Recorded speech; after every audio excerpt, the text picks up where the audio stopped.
Yo, 2009 3.5 liter Ford Edge. This thing's got a P0306 cylinder number 6 misfire. These misfires can be a real bear to figure out if they're in the rear because this upper plenum's in the way. The cylinder identification is 1, 2, 3, 4, 5, 6. So number 6 is right here. Thankfully, this will be a little easier to diagnose because it's in the front. The first thing I'm going to do is go after the coil because a lot of times these coils go bad on these. There's a child-proof connector here. I'm going to pop both of these out just because, and I'm going to start the car.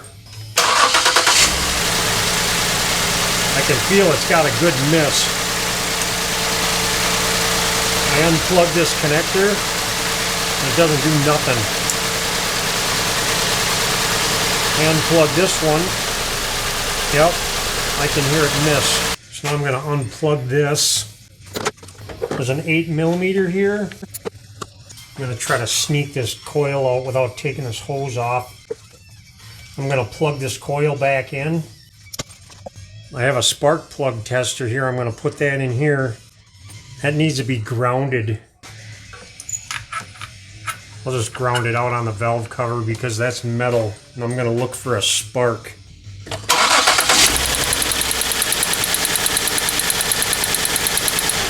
That looks like a nice, strong, healthy spark. Now I'm going to go ahead and ohm out these injectors. Make sure that's okay. Turn that on ohm. I can unplug this injector here. There's 2 pins on this. I just touch them off. 12.8 ohms. That should be good. If they're over 20, then it's probably going to be no good. I'll even test this one next to it, just so I can see if they're both the same. Yep, 12.9. Yeah, that injector's probably good. There's something else going on. I have a Noid light set here. I can try to use one of these. I think it's the Bosch one. Plug it into this 2-pin connector here. I'm going to start the car and see if it blinky blinks.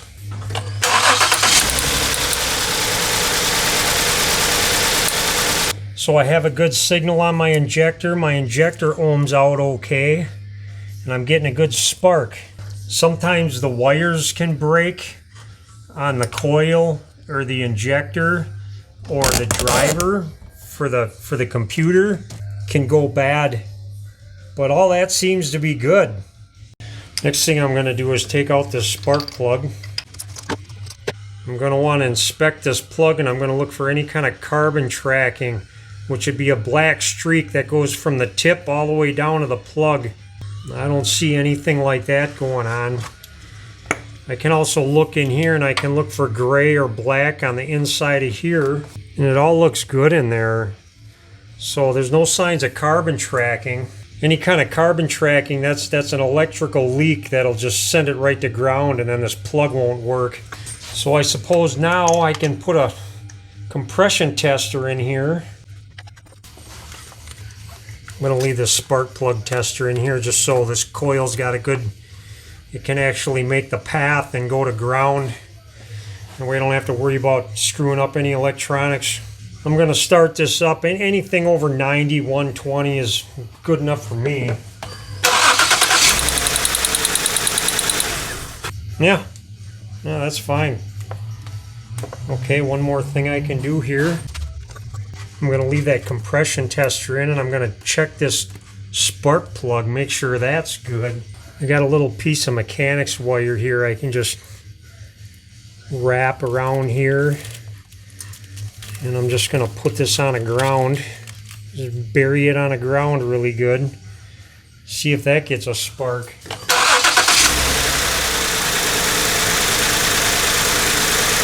I got nothing. So I think I got a bad spark plug. I could do a coil and spark plug swap and see if the misfire gets moved to a different cylinder, but I'm not going to do that. I think I'm just going to go to the store and get some spark plugs and an intake gasket, and I'm going to replace the spark plugs on this thing.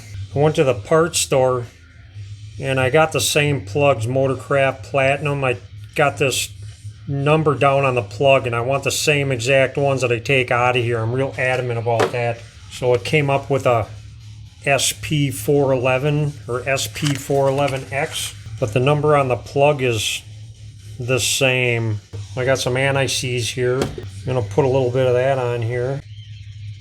On these platinum plugs too, you never want to touch these electrodes with anything, so you don't want to check the gap. You just want to make sure they're nice and square and they're not bent or anything. Stick them in the hole. And the torque on these too, with a tapered plug in an aluminum head, you want to get them just finger tight and then turn them a 1/16 of a turn. Some people say 1/8 of a turn. That's the only tighter you need to get those. I'm going to put this plug in here and I'm going to make sure this misfire goes away before I get all carried away on this thing. This little baby 6x1mm bolt, I'm thinking gets to 5 foot-pounds, which would be 60 inch-pounds. They don't need to be that tight at all. I'm just going to start this thing up and see if that misfire went away.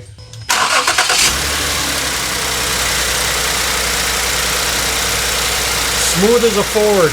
There's a dirty gray tab here I can pull up and pull out like that. Unplug this hose so I can get at these other two.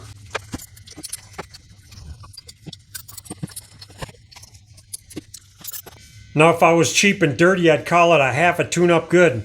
This evap canister's kind of in my way. I can push in the top of this plug and pull that off. There's two 11mm here because Ford. That would be a 7/16 for all of you standard guys. There's a little bolt in my way here. Why'd they do that to me? I'm going to try to take this little metal grommet out of here, like so. It'll give me some room to get around that bolt, I'm hoping. Ford thing.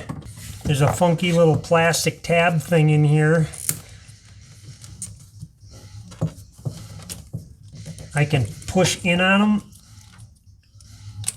and pop them up. Like so. And that'll come off. And this one does the same thing. I push in. Push down on them. And then I can get this out of my way. I have an 8mm or a regular screwdriver for this hose clamp. After I do that, I can pull back on this child-proof connector. Push in on that little tab. There should be 2 clips for that, and there's only one. There's a hose in the back of this horn. Pop that out. I should be able to take this whole entire air box out. Something's been living in his air box. Imagine that. Little mouse house. Yummy. I'm going to be disconnecting a connector on the computer, so I want to disconnect the negative terminal. There's a little thingy stuck on here. There's these gray plastic bars I can get behind here with a hook tool and just give it a little snap. Pull that all the way back and these unplug. I'm going to do that with a couple of these. Got some hoses here. Got a little panel popping tool here. Try to get these off without wrecking them. Do a little bungee cord action just to kind of pull this stuff back.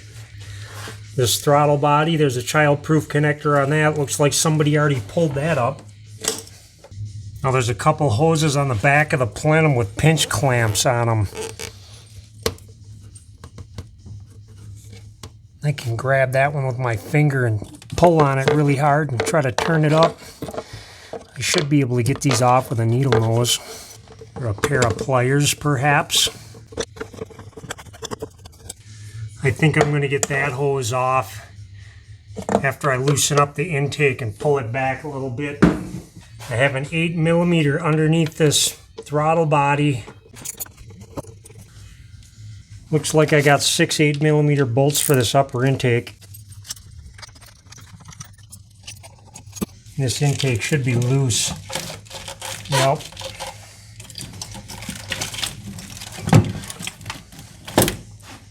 Now it'll be a lot easier for me to get this hose off. I think that's everything. I want to make sure nothing fell down in these intake runners. If anything did, that's a good recipe for disaster. I'm going to plug up the holes. Make sure nothing falls down in them.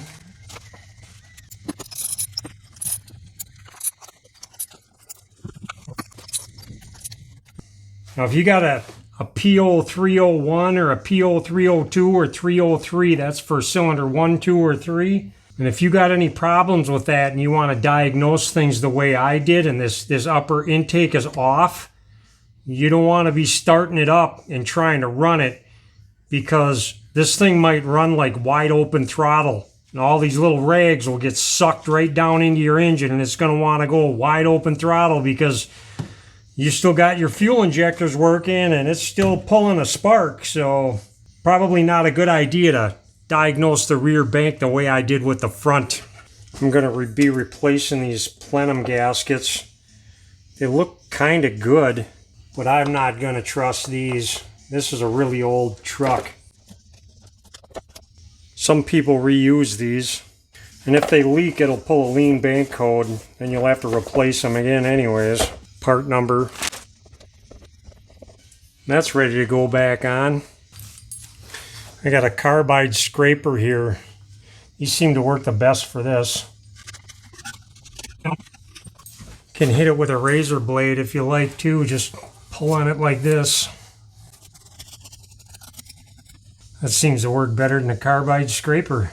Snake this back on. Get this hoser on first. Yeah, this PVC hose too, you want to check it, make sure it's not all squishy or cracked. If it is, you want to replace that. My brute force just pushed that on without pressing in the clamp, luckily enough. Got one long one here, pretty self-explanatory. Now with these bolts, you just want to start in the center and work your way out to the ends. I want to snug them down, just kind of zero that gasket out, get it to squish down. And the good book says to torque these to 89 foot-pounds. I think they're off quite a bit. I'm going to do them at 60 inch-pounds, which is 5 foot-pounds. And then I'm going to step it up to 66, which is 5.5.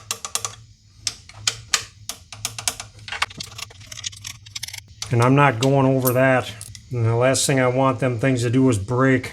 Most people just do these by hand. They just do them by feel. Same with this one, 55. I cleaned out this mouse-infested air box. I just tapped this out. You don't want to use a blowgun on these or anything. Tap it out on a tree. Good Ford farmer stuff. Last things last, hopefully, is this thing. And this should run nice in Ford V6 smooth.